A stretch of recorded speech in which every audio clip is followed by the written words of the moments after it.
So hello guys, I am Athara Kulkarni and I am your Gyaanibuddy for today.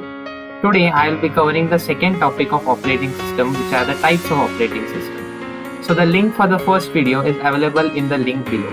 So please do watch it before watching this video. So without wasting any further time, let's quickly jump in. Hello guys. So let's start with the types of operating system. Now the link for this document is given in the description below. So if you want to access these notes, you can access them.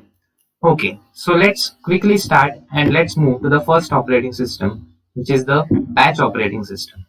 Now here, all the jobs are executed in batches.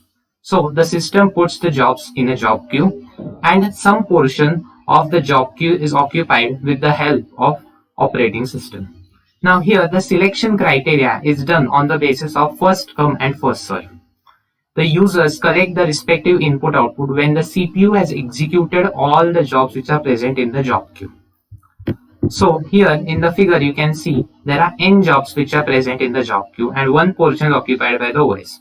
So one job is fed from that job queue and is given to the CPU and the input and output is given by the CPU. Now one of the major disadvantages of this is the starvation effect. Now what is starvation? So here let's imagine that there are 4 jobs which are present in the job queue. Now if suppose the execution time of the first job is 100 seconds, which is a huge number, then the other jobs which are present in the job queue will have to wait for a longer time or they will no longer be executed. So this effect is termed as the starvation effect. Now if I want to give a real life example, then it can be of an office.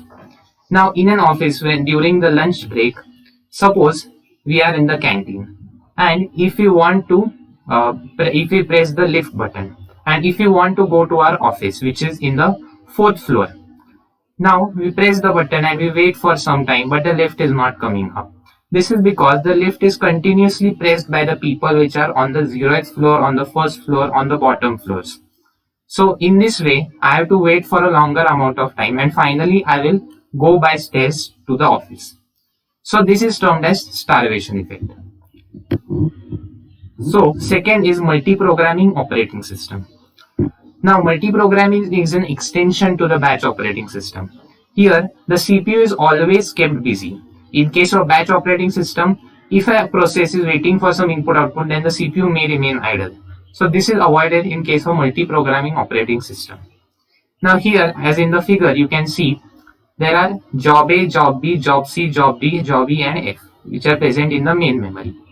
Now say suppose job A is doing some input output operation. Then the job B which is present after job A is loaded into the CPU so that the CPU never remains idle. Now by this, the throughput as well as the efficiency of the system is increased. Now the third is the multiprocessing operating system. Now here we have 3 processors P1, P2 and P3 and 3 jobs are assigned to these 3 processors individually. So the execution of these jobs takes place parallelly. This is also termed as parallel computing. Now the last but not the least is real-time operating system. Now in real-time operating system, each job carries a certain deadline within which the job is supposed to be completed. Now application of real-time operating system is in case of military, wherein if you want to drop a missile, then the missile is to be dropped with a certain precision. So that's it for the lecture. I hope you liked this video. If you liked our video, don't forget to hit the like button and do subscribe to our channel which is Gyaanibuddy. Thank you.